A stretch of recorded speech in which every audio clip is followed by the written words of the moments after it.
தோ இங்க நிக்கிறாளே, இவ்வளவு இல்லனா என் பிள்ளைங்க இப்ப கூழும் கஞ்சி குடிக்கிறது கூட நின்னு போயிடும். இப்ப சொல்லுங்க ஐயா, இந்த மனுஷனை விட்டு நான் பிரிஞ்சு வாழணும்னு நினைக்கிறது தப்பா? அத சொன்னா என்ன அடிக்கிறாயா? இப்ப நான் அடிக்கிறேன்னு சொல்றான். என்னடா பெரிய உத்தம மாதிரி பேசின? அவனே இன்னொரு தடவை கைய வச்ச தோலை உரிச்சு தொங்க விட்டுருவேன்.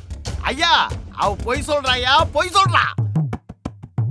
நானா வேலைக்கு போக மாட்டேன்றேன், எவனும் வேலை தர மாட்டாயா. நான் படிச்ச படிப்புக்கேத்த வேலை எனக்கு வேணும் ஐயா. ஓ ஐயா, அப்படி என்ன படிச்சிருக்கீங்க? 8ஆம் வகுப்புயா. ம், என்ன ஒரு மாதிரியா பாக்குறாரு. டேய் என்ன வேலை தெரியும் உனக்கு? எல்லா வேலையும் தெரியா, ஆனா இந்த இடுப்பு புடி தாயா எந்த வேலையும் எனக்கு செய்ய விட மாட்டது.